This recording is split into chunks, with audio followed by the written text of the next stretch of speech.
All right, guys, welcome back to Establish the Pass podcast presented by Clutch Points. I'm your host, Blake Lovell. With me, as always, my co-host, Dillon Reagan, and we finally made it. Week 1, the 2024 NFL season. No more previews, no more anything. It's just time to make picks, Dillon. That's what we're here for, and always fun to go through and pick our games of the week, betting locks, and anything else we come up with, upsets, some fantasy tips, all that. And yeah, we're here, week 1. Christmas and September coming up pretty soon for us.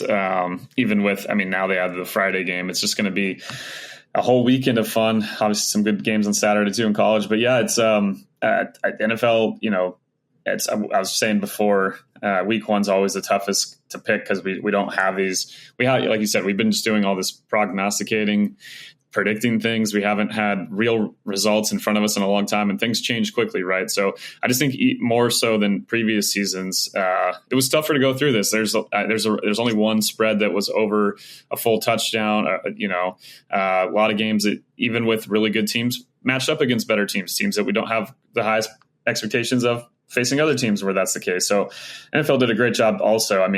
Think about the 4 primetime games they have this week. All of those were game of the week type candidates, right? I think they really clogged the standalone games with some of the best games of the week, but still a lot of fun matchups. And yeah, I just really can't wait to dive in and have some maybe next week a little better idea. Obviously, we don't want to react overly to week 1 as it can be easy to do, but nonetheless, at least some results in the field will be nice to help and inform our predictions. Right here, we're just going off vibes, DVOA projections, all sorts of things like that. Yeah, we've been known to overreact to some week 1 results in the past. I think that's fair to say. We'll see if we do that this upcoming week. But all right, we start with our games of the week as always, and we start with a big one Thursday night. The Ravens at the Chiefs. The Chiefs are 3-point favorites in this game. And yeah, I think for most people, us included, you're probably looking at the 2 best teams in the AFC coming into the season. And they meet here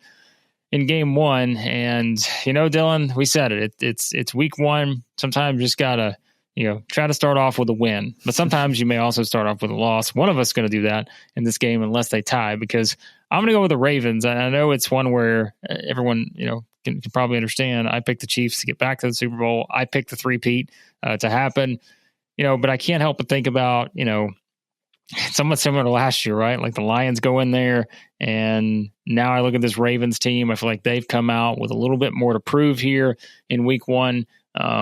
And so I'm gonna take a chance on the Ravens, even though, again, my full season pick, I have the Chiefs edging them out for the AFC crown. But I'm going to go with the Ravens here in game 1, just because, again, I think coming off the Super Bowl for the Chiefs, another one. And while it seems unlikely, I guess you could say, that for the Chiefs to lose back-to-back home openers in consecutive seasons, I don't know. I'm going to take a shot on the Ravens here. This is perfect because we both picked this to be the AFC Championship game, and now we've picked the opposite of our own predictions down the line.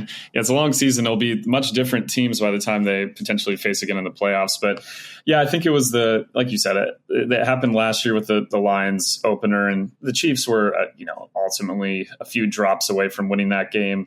I feel a little bit better about their receiving core, and I really think the defense, is kind of the separating factor this year, where it's going to be hard for me to pick against the Chiefs a lot of times, obviously because of Mahomes, but it's the fact that I think they might have a top 5, top 6 defense. That's kind of where the projections look at them. Obviously, the Ravens still great on that side. Maybe it's a little more turnover there, where you want to see how this comes together. A lot of their assistant coaches are gone compared to still Spags there in Kansas City. I think Baltimore's going to, do you think the motivation for them is going to be sky high? There's some trash talk after that game from Chiefs players that I've seen kind of retweeted and stuff by different players in the Ravens this week. So, it's the intensity is going to be just palpable in that game. But I just think that, I just trust Mahomes too much. I think the weapons are a bit better.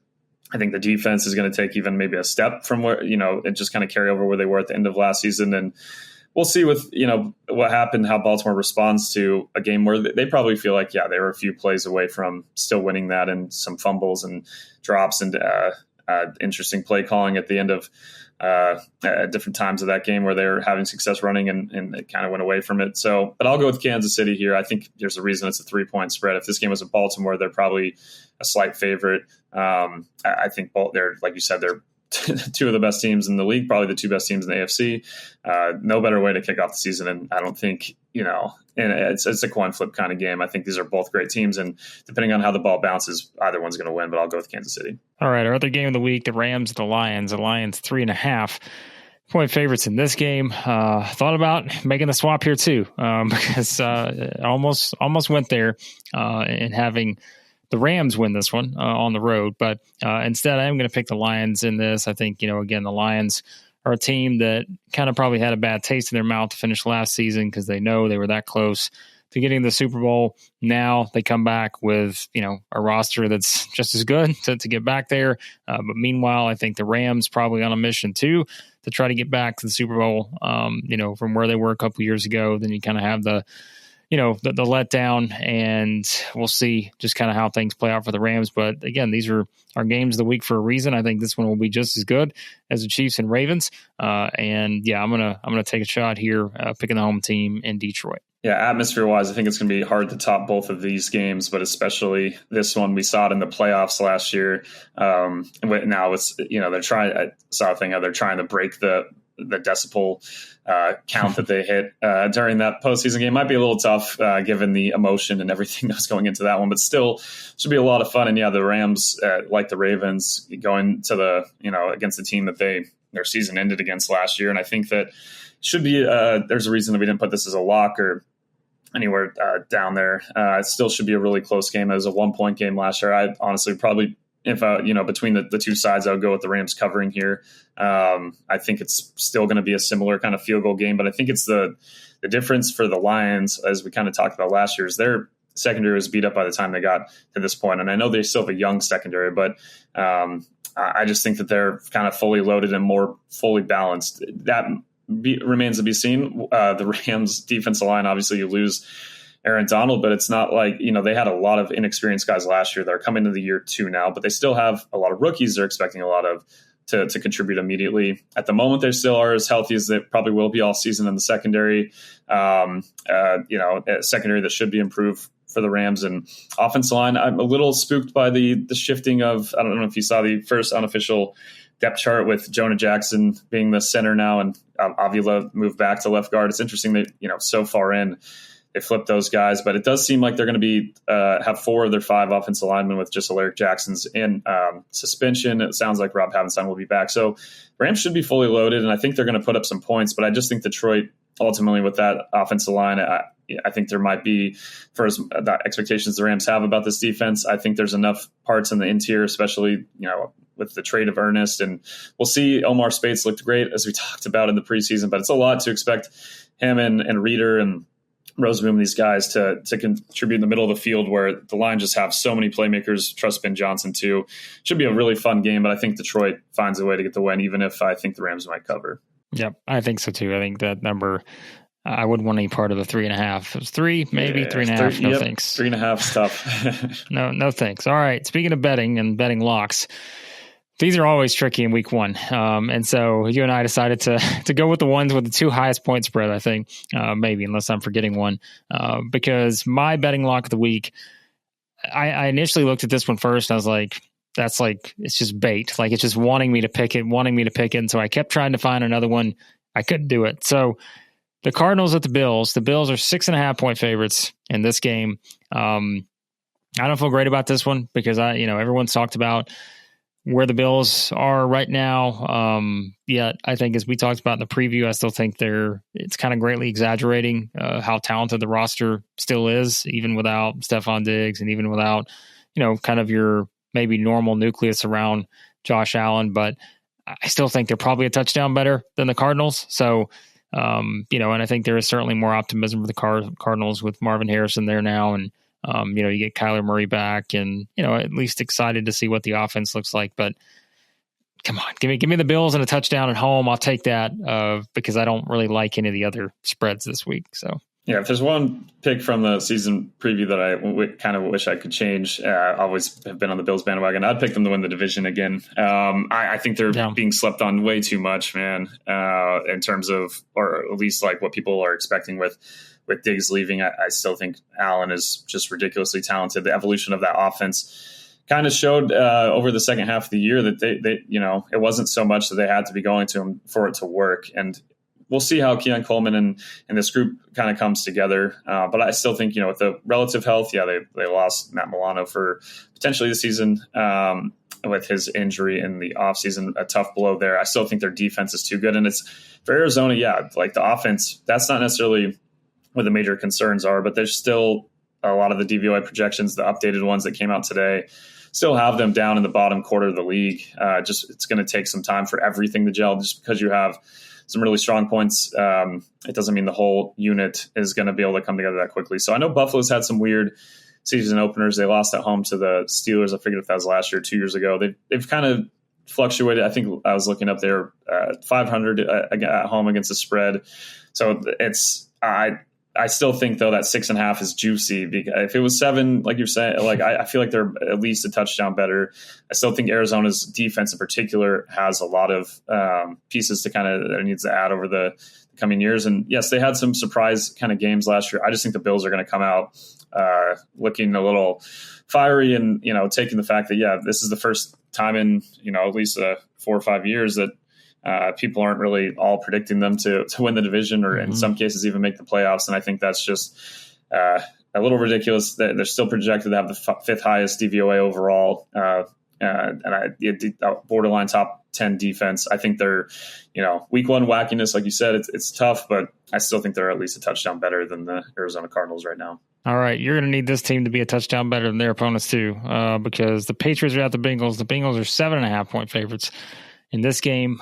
This feels like another kind of scenario where it's, you almost wonder, are people sleeping a little bit too much on the Bengals? I know there's some questions you have to figure out, Burrow returns, Jamar Chase and those things. But, I look on the other side with the Patriots and I see a team offensively that I just have no idea what their identity is going to be. And, for that reason, I think you're making a good choice here. We're both going to pick the Bengals, but you can certainly see the Bengals get an 8+ win or 8 point win or more here, just based on the matchup in this one. By the time you listen to this, maybe this spread will move. It was 8.5 a few days ago. Now it's 7.5. So I'm taking it at this point, right? I think that you'd like to have that touchdown, and it's still a little scary. The 7.5, the half point. Maybe you want to buy that half point if you can, but I still feel pretty good about them going over this. I know the Bengals have had some slow starts and weird week 1 games, but they've all come in years where Burrow's had some injury or something kind of lingering going into the season. By all accounts, he's fully healthy. I know there's some questions about Jamar Chase, and that maybe it led to the point going down, and a lot of optimism about this Patriots defense. But I think as much as it might be best for Drake May long-term to not start at the beginning of the season, not throw him to the Wolves quickly, I do think for their short-term offense, that makes me even more hesitant of what the ceiling really is. Cincinnati's not a team that gets beat up front. I know their run defense got a little worse last year after some solid years. We kind of talked about that in the preview episodes. And the Patriots are probably a team that's going to have to just pound the rock a lot, because it's not going to necessarily always be pretty through the air. But I think with a fully healthy Burrow, with an offensive line that continues to still be, since that Super Bowl run, since they threw all the money they could at that, still is at least league average, and still some of the playmakers they have. And I just trust Burrow enough with the talent and his health to come out here and get a resounding win. So I mean, they can find some different holes in all these, but ultimately there's a reason they're the largest favorite of week 1. I think there's I initially, before switching back to Baltimore to win the division, had Cincinnati. I think they're that good if number 9 stays healthy. So I'll go with the Bengals trying to get this one. I'll say at least, I think they'll win by at least 10 here, a couple score game at the end of it. Think that QB will throw for more than 300 yards? How about that receiver in Miami grabbing a touchdown? Check out DraftKings Pick 6, the newest way to compete against others and play fantasy football to win cash with DraftKings. Pick a player and choose if they'll have more or less of a specific stat like yards, touchdowns, catches, and more. Get your picks right and you'll win cash.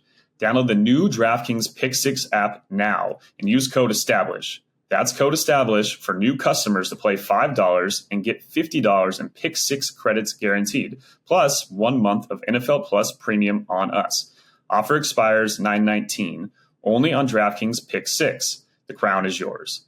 Gambling problem? Call 1-800-GAMBLER. Help is available for problem gambling. Call 888-789-7777 or visit ccpg.org in Connecticut. Must be 18 plus. Age and eligibility restrictions vary by jurisdiction. Pick 6 not available everywhere, including New York and Ontario. Void where prohibited. See terms at pick6.draftkings.com/promos. 1 per new customer. Reward issued as $50 in non-withdrawable Pick 6 credits that expire in 6 months.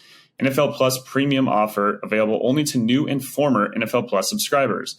Additional NFL Plus Premium terms at nfl.com/terms.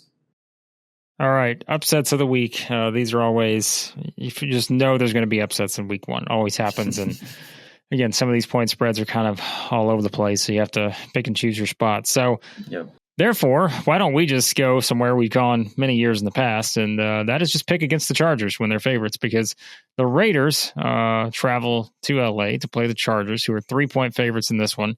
And this is not going to be your upset of the week. It's going to be mine, because you have another one that's a little bit higher on the point spread number. But I'm going to take the Raiders here. I've told you, I just do not, just like I said with the Patriots for different reasons, I just don't have a great feel for what the Chargers are going to be this season.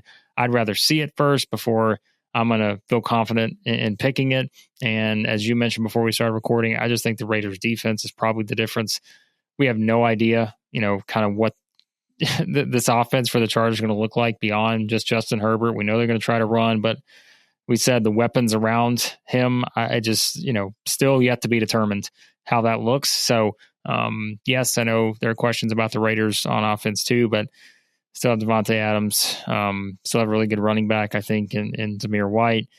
Gardner Minshew is, at least for me, probably an upgrade from the quarterback play they had last year, and their defense could just kind of run wild on the defensive line. So I'll pick the Raiders here in this one. Yeah, no, I meant we were talking earlier, and I was mentioning how the Raiders haven't won at SoFi Stadium, but man, it's still sticking with me that 63 to 21 game towards the end of last season, where the Raiders just lit up a depleted Charger team. And I think it's fair to say the Chargers are going to be in a much different place with Jim Harbaugh than they were mentally back then. Obviously, with Herbert out there, obviously he can kind of take over a game. And a lot of these Raiders close losses they've had at SoFi to the Chargers are ultimately games where Herbert's kind of found a way, but like you said, the weapon overhaul that has happened there, an offensive line that, as good as I feel about the tackle play we talked about in the AFC West preview, have a lot of questions about the interior of that offensive line. I think the Raiders' defensive line, with you have Wilkins and that talent around Crosby that he just hasn't had, and he's still been so dominant. I mean, he's at least got to be in your consideration. I know we didn't do award predictions, but I think he's got to be at least a possibility for Defensive Player of the Year, depending on what kind of crazy numbers he could put up with more talent around him. I just think that defense line is going to wreck this game at points for the Chargers. I think it's going to take time to fully see what the Charger offense can do, and maybe we'll be wrong. Maybe the Chargers defense will take a jump, but we talked about the DVOA projections are not kind to them on that side of the ball. I think 30th is the updated one from from Wednesday morning, whereas the Raiders have a borderline top 10 defense. It's the one we thought this has been like my strategy sometimes in previous years, where if there's like one unit of the 4 main, outside of special teams that is a really good one and the rest are not that great, like sometimes I'll just defer to that for my pick. And I just think I really have confidence in the Raiders defense. And it's week 1 wackiness. We'll give, we'll see if Gardner can protect the ball. And I think the Raiders will probably still run a decent amount, but I just, we saw some decent things from where the offense was going. And like you said, even if Gardner is inconsistent, given where their quarterback play was last year, there's a chance it's going to be an upgrade. Maybe not every week. Maybe we'll see Aiden at times, but in this one, I think it's enough for, I did initially put the Chargers and I was like, you know what? I think the Raiders defense is really good and could see this kind of being finally the time that they're able to get a win here back in LA. All right. The Arthur Smith Bowl takes place in Atlanta. The Steelers are at the Falcons. The Falcons are 3.5-point favorites in this game. You know where I stand on the Steelers.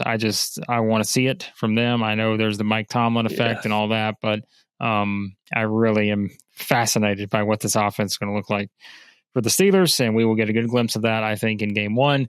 Meanwhile, I have much more optimism for the Falcons on offense, and that's why I'm going to pick them to win this game. The 3.5, I would not love. I'd probably rather that be at 3 if I was going to do it from a betting standpoint. But however, Dylan, you're going to go the opposite way with your upset of the week and bank on Arthur Smith calling the best game of his career maybe here. And the revenge game against the Falcons. This is completely just a week one and Mike Tomlin pick. Unlike I mentioned some of these teams that lose on week one, he is the one that as kind of the guy that I a couple of years ago when the Bengals and Steelers played a game the Bengals probably could have won. They missed some field goals, but the Steelers kind of came out of nowhere. That defense forced a bunch of turnovers, won the game. They upset the Bills previously in week one in Buffalo. And I just, they start hot usually. I think he's going to have this team very motivated. I think when we've had preseason and joint practices, but when you have they're a team that is commonly reported on is one of the more physical practicing teams in terms of the tackling and things they do. I think that does for the early games kind of prep them for the physicality. And I think there's a chance they do just punch the Falcons in the mouth a little bit. I have a lot of optimism, obviously, for Atlanta, given I picked them to win the division in a division that's still the DVOA projections. The Falcons' mean win number from the annual that we were referencing and read to preview the season have gone up a decent amount, over a win higher than they were in there. So it seems like maybe the advanced numbers are starting to turn in Atlanta's favor, at least on offense. But I still think in this one, I think Pittsburgh still has a physical defense, even if depending on where they're actually going to finish in the season will remain to be seen. I think, they put a lot of investments into the offensive line. Guys that were hurt there that are like Fawatanu should be back, it sounds like. He was practicing this week. So some of the concerns I had there when I first initially looked at this, I kind of am like, this is a team that might run the ball 30 plus times if they can get the lead and take it out of Russell's hands. And I'm concerned overall about, there's a reason we didn't really talk about the Steelers much in the playoff wildcard prediction section of our last episode, even if they always find a way to get in, right? And then lose ultimately in the wildcard round. But I just think in this game, it was a kind of a feel thing with week one. This is how the Pittsburgh comes out. And not that I think Raheem's going to have the Falcons ready to go as well. But maybe this is a defense there that, as we kind of talked about, it still is a little suspect, especially with the physical play up front. They're not a defensive line that is going to really strike fear in many teams. And as a result, I think that, Pittsburgh might have a trench advantage that ultimately will be the difference. Even if I do think, Atlanta's offensive line still could play well. And there's a chance that Atlanta's offense blows up and this blows up in my face. But hey, that's why it's your upset pick and not the betting lock. That's right. Week one, again, we know what can happen in week one in the NFL. All right, we'll go to our quick picks. We'll start on Friday, the Packers at the Eagles. But of course, we know that's not a traditional road game here. That game's going to take place in Brazil. Eagles 2.5-point favorites in this game. We all know I'm high on the Packers. I got them heading to the Super Bowl. You got them heading to the NFC Championship game. And I'm going to pick the Eagles. It's like I'm just reversing all my picks here, right? I'm picking the Ravens over the Chiefs. I'm picking the Packers. I just want to set up my two Super Bowl teams, the Chiefs and the Packers, for a big comeback the rest of the season. So I'm going to take the Eagles, though, in this one. It'll make good for their NFL Films annual about the season. But I guess I picked at least only one of my Super Bowl teams to win in week one with the Lions.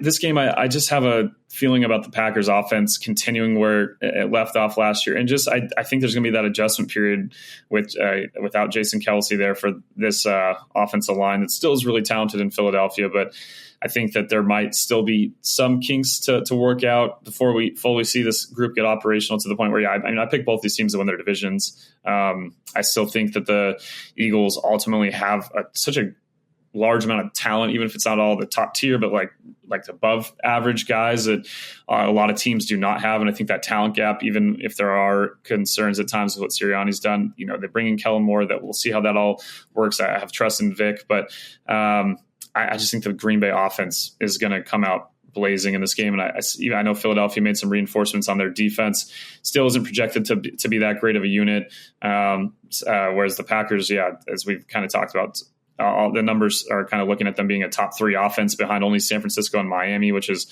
really high praise and really high proof of concept of where they were last year. I think that continuity with the group that they have, with all these young guys just continuing to work and get better together, and the multiple options they have, it makes them a kind of a tough matchup. Their ability to go to 12 against Philadelphia, I think, could be a problem as well.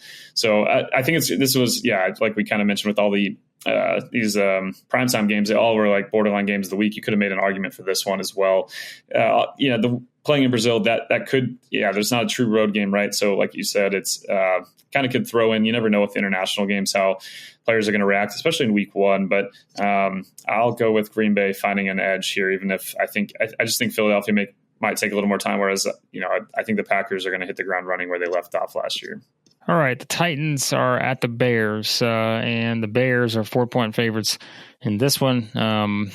I think this point spread may be a little bit of a Hard Knocks effect because I don't know that I love it at this point, but there's no doubting the fact that if it does come together for the Bears, the offense is going to be a big reason why. We've talked about the Titans. I don't know what to expect from the Titans this season either. They're another one of those teams in the AFC that I feel like have a lot more questions than answers. It starts at quarterback play with Will Levis, but I think there's also just questions about, yes, they've made some upgrades on the supporting cast, but I'm still not convinced completely that, he's going to be the answer quarterback. So give me the number 1 overall pick in the NFL draft this year, and Caleb Williams, leading the Bears to a big opening game victory here. Yeah, it does say, like you said, the Hard Knocks effect. It does say something that I never, considered this as a betting lock, and honestly almost went with the Titans for the pick straight up, just because I think their defense still has a chance to be pretty good. They still have a lot of the guys that have been there and have contributed to top 10-ish defenses, and then you added L'Jarius Sneed, you add in Ernest Jones, you draft Sweat in the second round there.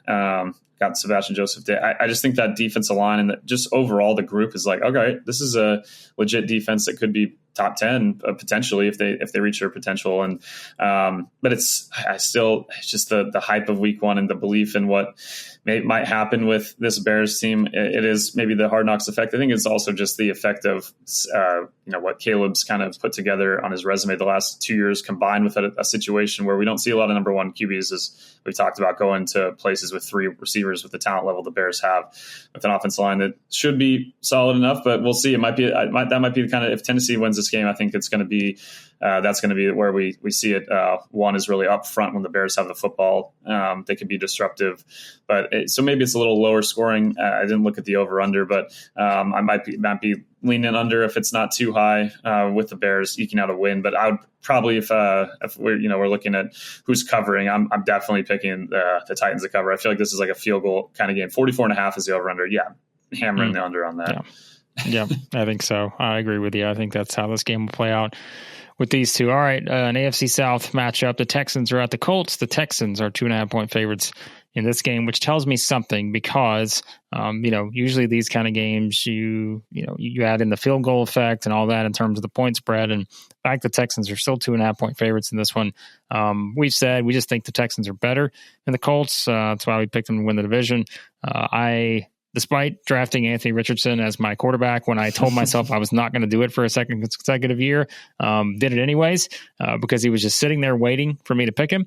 I still want to see more before I am sold on him kind of revamping the Colts offense the way they needed to. But as we mentioned too, the defense is probably the bigger issue in terms of the expectations for the Colts this year. So Texans feel like they have it all. And so, I almost thought about this one as a betting lock because 2.5, just give me the Texans by a field goal. I feel pretty confident about this game.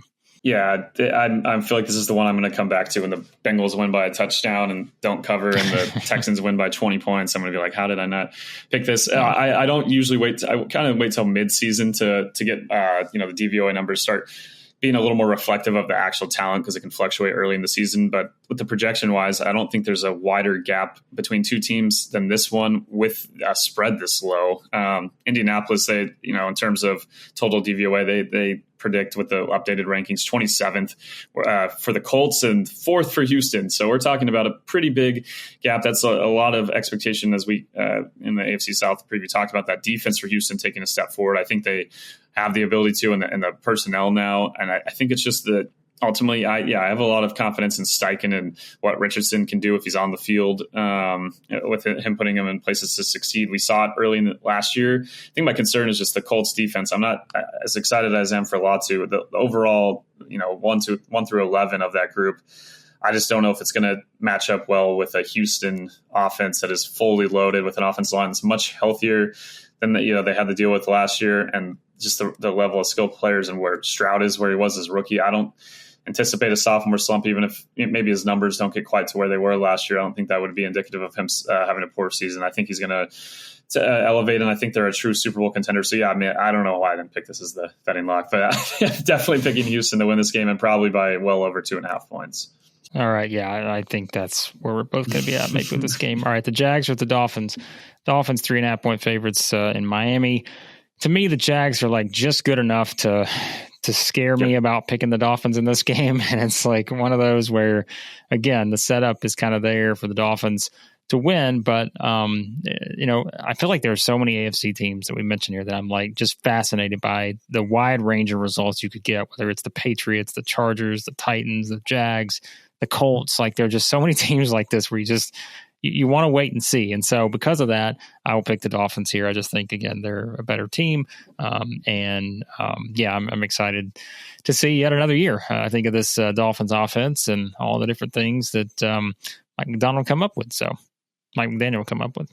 Yeah, if this game was like midseason, I'd have, depending on where the Jags record is, and I might have gone the other way. I think Jacksonville is, we're talking about teams that are being slept on. I think, it's a reflection of how good the expectations are for Houston. But I think the Jags are still, a team that could be in the mix. And honestly, depending on how things go, still could win the division. I mean, last year we had very high expectations for them to do just that. And I wouldn't say they've gotten any really worse. I think if anything, they've, stagnated at times on defensively, still have some really talented players. Excited to see how some of these new guys in the secondary fit in. But I think it's about McDaniel early in the year. If this Dolphins offense has come out hot, a number of these in these early season games, and with the schematic advantage of just no one having the tape on you yet of this season. Yes, they have past years, and you can't just rely on those things. And McDaniel's a guy that hasn't, at least in the postseasons, we've seen this happen. But it's more so about maybe a reflection of how this team is built with the speed and versus the power kind of side of things on both sides of the football that we've seen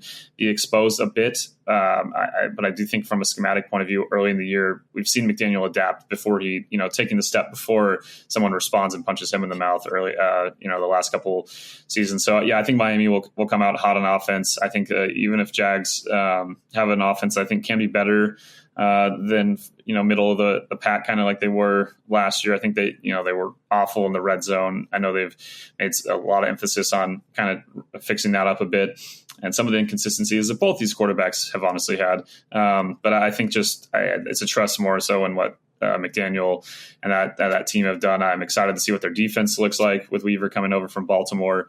I think they're going to have some things up their sleeve and find a way to win this one, especially being at home. If it was in Jacksonville, I don't know. Yeah, I do think there's some home field advantage, especially early in the year for Miami. And there's been some weird results in teams playing Jacksonville, but it does make me a little more comfortable with the pick, given this game is actually in South Beach. All right, the Panthers at the Saints. The Saints are 4-point favorites in this game. I mean, again, I'm picking the Saints here. I thought about this one as a betting lock, but another one of those games where you got a new head coach for the Panthers. You would expect them to be improved. We have our trust issues with the Saints.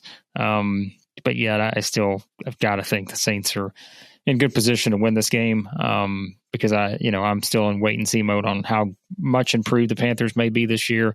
But yeah, I thought about this one too, as I said, as a betting lock, but I don't know. It's the Saints, and we have our issues with the Saints in terms of what their outlook could be this season. Yeah, and I want to see what Carolina looks like. I don't know if, we didn't consider them as any sort of dark horse pick, and we talked about what would success mean for this team, and it's just not feeling that Bryce can be a competent NFL quarterback.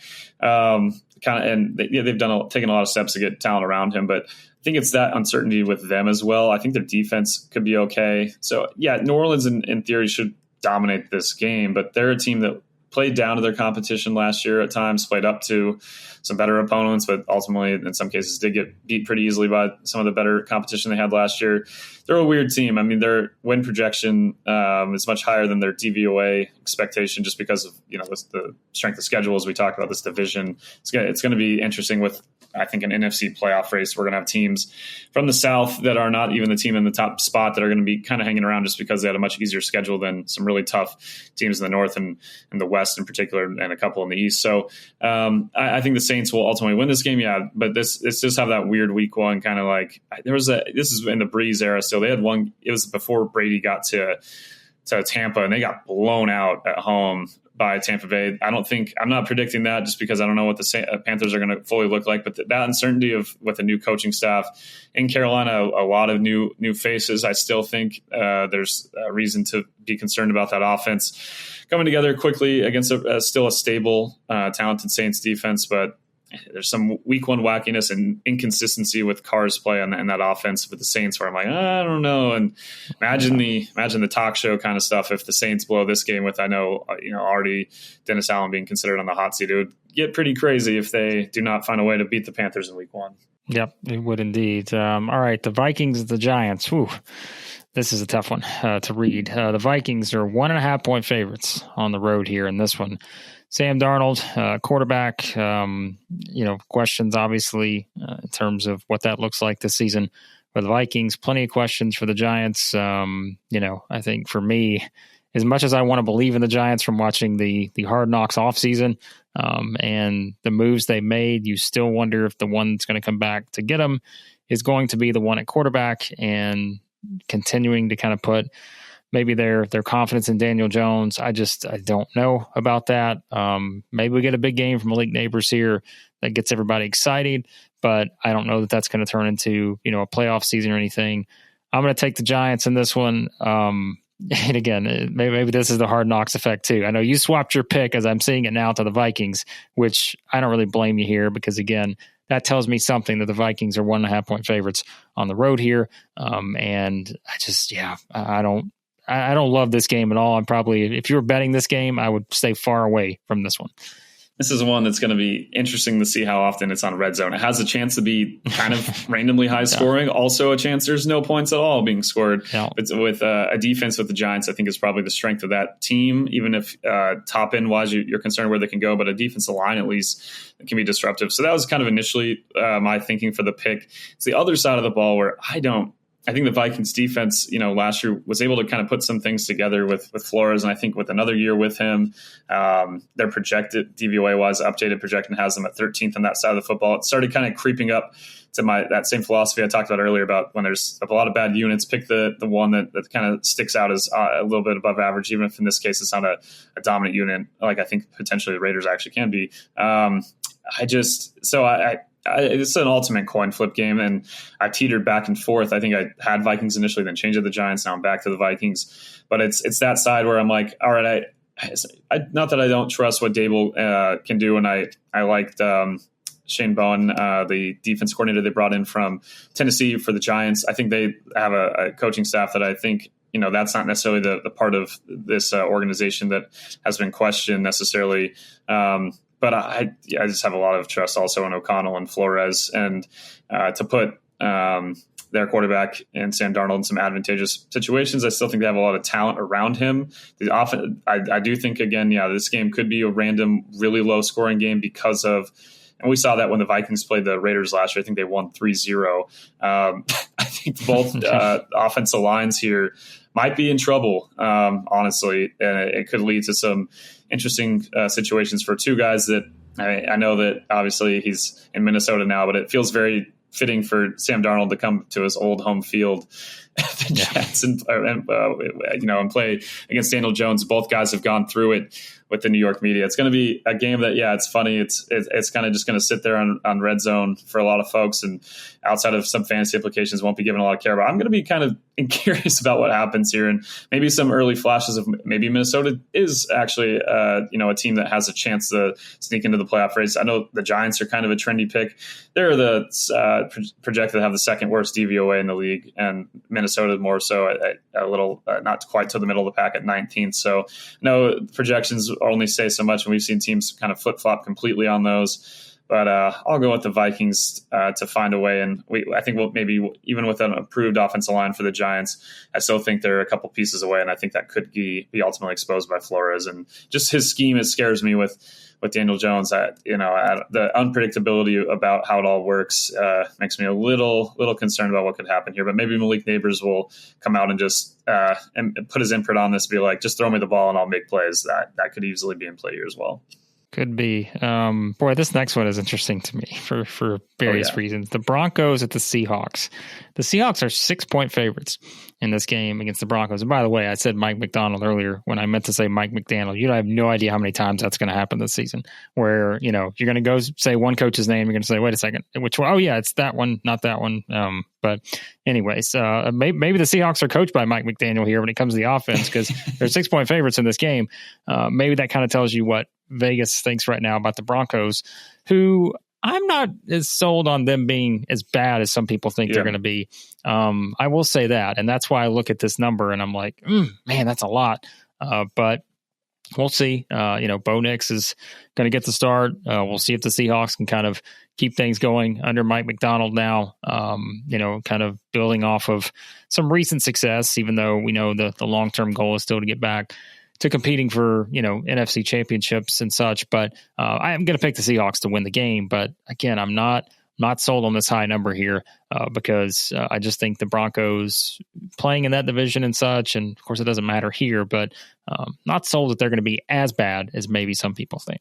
Especially on offense, I think their offensive line has a chance to be pretty decent. And I know that there were some mixed reviews on Bo Nix and some throws that really like the QB school breakdowns that are done there. And he kind of was a guy that had some flashes, but then also a lot of moments where it's like, that's just the NFL play to make.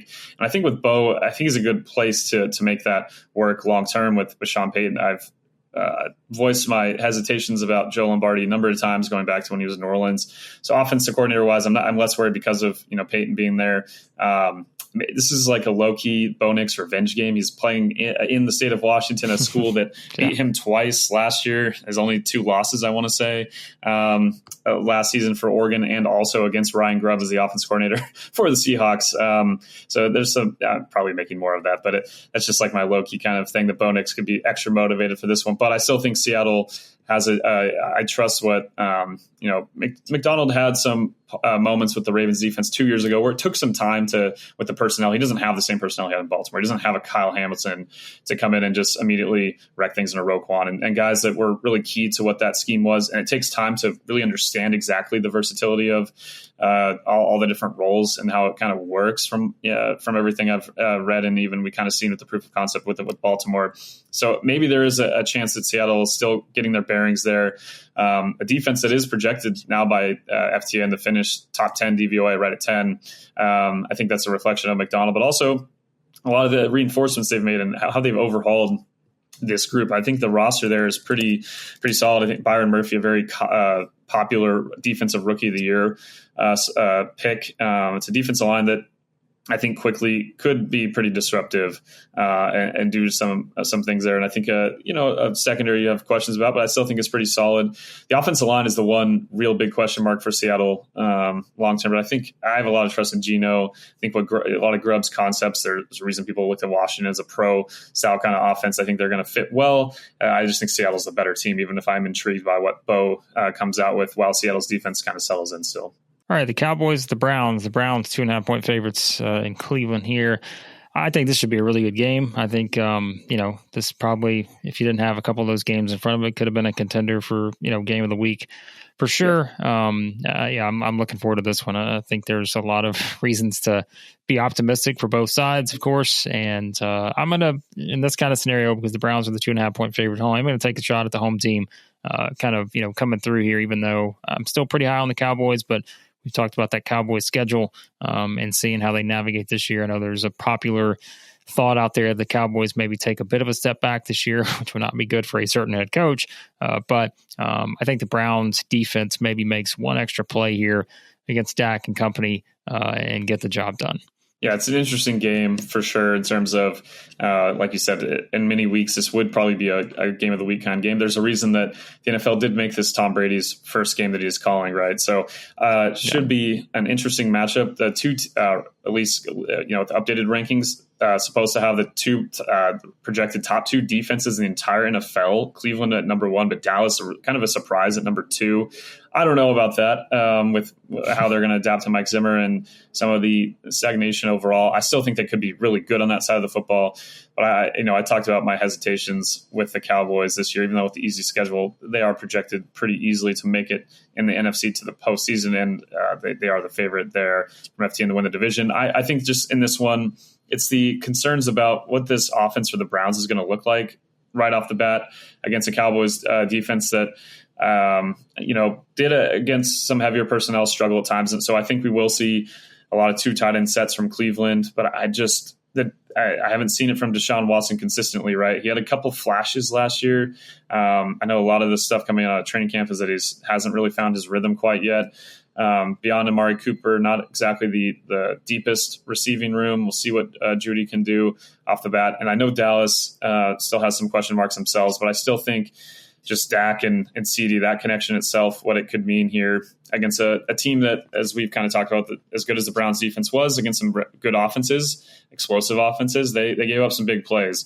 So I feel like at the end of it, out of some of the upset picks here, I don't think the Cowboys are probably going to be one that a lot of people are going to be making. And so I'm not going out on a limb to say Dallas wins this game. There's a reason it's only a 2.5 point spread in Cleveland, but it should be a low scoring kind of battle. I think maybe there's just a little more explosiveness within that Dallas offense that they'll find a few of those plays, and those will be the key ones. Only 41 with the over under. I'm probably still thinking under. I feel like this is like a 20-17 kind of game. I think this game is sneaky in terms of like just the storylines and such. The Commanders at the Bucks. The Bucks are 3-point favorites in this one. You see a theme here. Like it's just got a lot of spreads that are right there on that field goal number. And obviously the interest is going to be surrounding what Jaden Daniels can do with the Commanders in this offense, and Dan Quinn's first kind of opportunity here to show what he's got with this particular team, to play a Bucks team that, again, I think is and still a decent shot to get back to the playoffs, even though I don't think either of us predicted that to happen just based on banking on the ascension of the Falcons. But still, I think the Bucks win this game. But like I said, I think probably most of the attention is going to be on the other team and seeing what we get out of Jaden Daniels and a Cliff Kingsbury run offense here. Yeah, this is the undercard for the afternoon's slate, but I still think it has a potential to be a really fun matchup. I'm really intrigued to see how these teams kind of look. Like you said, Tampa probably ultimately could have been the pick for the South. They've won it. After they won the Super Bowl, they've won it 3 straight years. Even though last year could have gone differently if anyone wanted to take that division, it kind of fell to them almost. They did make a little playoff run, and I still think that on offense, they're a group that I just have a little more trust in what they're going to be off the bat. Yes, the defense is nowhere near where it was a few years ago for Tampa Bay, but I still think offensively with this group, they do lose Canales, obviously. I still think they'll pick up and be competent, whereas, Washington, I want to be excited, man. I do, but the offensive line is a work in progress. The weapons beyond Terry with this team, I still think are some questions to be had there. So as excited as I am for Jaden Daniels, I think the situations that he and Caleb go into couldn't be more different on that side of the football, and with even the defensive support you expect the Bears to have, even if some projections don't have them as high as they finished last year. Washington has some good players there, but they've had to cycle out a lot of guys. I just think there's too many unknowns for me to pick Washington, where I think there's a little more stability with Tampa Bay's offense. So, yeah, the Bucs are the pick here. All right, and then it's the Jets at the 49ers. Of Niners, 4.5-point favorites in this one. You and I were like, wait a second, something's up with that. Why are they only 4.5-point favorites? But we'll see if that turns out to be that's a no man's land kind of number, like the 4.5. Give me 25-20 instead of 24-20. I don't think so. Of course, Aaron Rodgers back in the fold for the Jets. And now they've got to hit the road with a fantastic defense, certainly playmakers around him on offense, to play this 49ers team that's, once again, on a mission to try to win a Super Bowl. And we'll see if they can do that. But didn't really hesitate on the pick here, Dylan, and picking the Niners. But like I said, that number feels odd. Like, I don't know why it's just like 4.5. I'm like, is that too low? But then I'm like, well, there's a reason it's maybe that low. And I don't know. This, again, is probably one of the more exciting games of the week, though, for a lot of different reasons in terms of storylines.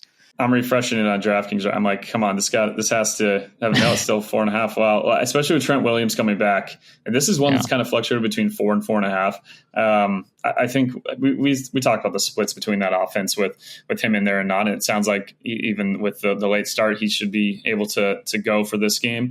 The 49ers are too good, man. I know the Jets defense has a lot of high expectations, but both sides of the ball, are maybe in the absolute ceiling perfect scenario for the Jets.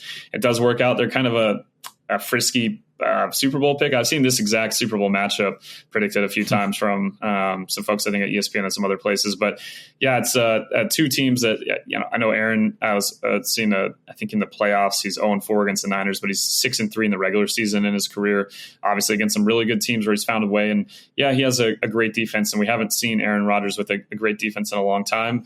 With him staying healthy, hopefully he stays healthy and we don't have any repeat of last year. So I think the Jets could come in and surprise. I wouldn't be completely shocked about it. And I think that's where, that 4.5 is kind of like this feeling of, is there going to be a little bit of a Super Bowl hangover? I'm firmly the belief there will not be a major one for the Niners, even if their overall win-loss record is a bit down. If they're more like an 11-6 team, I think that, as we kind of talked about, will be a reflection of their own approach to this overall long haul of the season than anything. I still think they're the best team in the NFC. As we talked about, one of the highest separations of favorites in a conference in DVOA that they've ever had.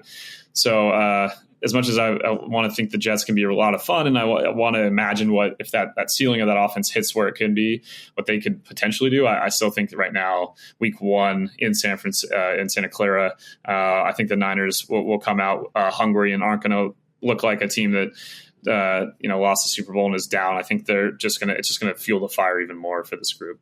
There you go. There are picks for Week 1. Sure to be wrong. I feel like Week 1 always produces the worst records for us, maybe week to week. But we'll see how it goes. But, of course, Dylan, lots of stuff to get people ready for Week 1 in the NFL season. So I know we can find that at Clutch Points. And go to the NFL section of clutchpoints.com. We'll have all our game-by-game, betting kind of previews. We have just overall predictions for each team going into the season and for Week 1. Lots of, anything you want in terms of injury updates. Even though the season hasn't started yet, we're already looking at guys you can pick up off waivers and fantasy. Anything fantasy, news, predictions, betting-wise, and all of that you can find in the NFL section of clutchpoints.com and the Clutch Points app. Yep, check it all out there, and be sure to subscribe to the podcast. Any podcast app you use, search for Establish the Pass. And thanks as always for listening. We'll talk to you next time on the Establish the Pass podcast.